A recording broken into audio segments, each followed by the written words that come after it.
మొదటిది తెలుగు జాతి విశ్వఖ్యాతి, 2 యువగలం, 3 స్త్రీ శక్తి, 4 పేదల సేవల్లో సోషల్ రీఇంజనీరింగ్, 5 అన్నదాతకు అండగా, 6 కార్యకర్తలే అధినేత.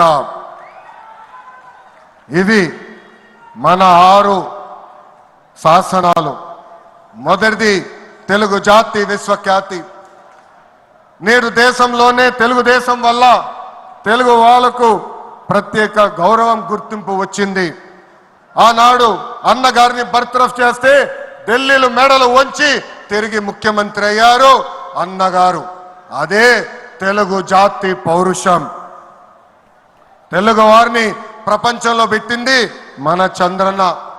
కులం, మతం, ప్రాంతం అతీతంగా అన్ని రంగాల్లో ప్రపంచంలోనే నంబర్ 1 స్థానంలో తెలుగు జాతి ఉండాలి.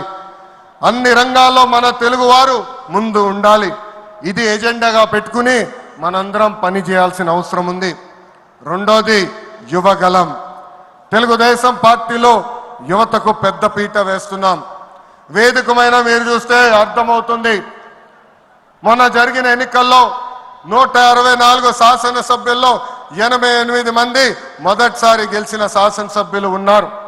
కేబినెట్లో కూడా తీసుకుంటే 25 మంత్రులకి ఏకంగా 17 మంది మొదటిసారి మంత్రులుగా కూడా నియమించారు గౌరవ జాతీయ అధ్యక్షులు చంద్రబాబు నాయుడు గారు. సీనియర్ని, జూనియర్ని గౌరవిస్తాం, పనిచేసే వాళ్ళని ప్రోత్సహిస్తాం. గత ప్రభుత్వంలో ఒక HSBC Franklin Templeton, Amar Raja జాకీని తరిమేస్తే మన ప్రభుత్వ అధికారంలోకి వచ్చిన తర్వాత TCS, LG electronics, NTPC, BPCL, Reliance CBG, ArcelorMittal ఇలా అనేక పరిశ్రమలు ఆంధ్ర రాష్ట్రానికి తీసుకొచ్చాం. మెగా డిఎస్సి ప్రకటించాం. ఈ మెగా డిఎస్సి ద్వారా 16,347 ఉపాధ్యాయుల పోస్టులు వచ్చే నెల జూన్ మాసంలో కూడా మనం భర్తీ చేయబోతున్నాం. ఇంకా యువతకు 20 లక్షల ఉద్యోగాలు కల్పించే లక్ష్యంలో మన ప్రభుత్వం అడుగులేస్తుంది. మన రాష్ట్రంలో బలమైన యువ శక్తి ఉంది. వారికి సరైన అవకాశాలు అందిస్తే దూసుకుని పోతారు.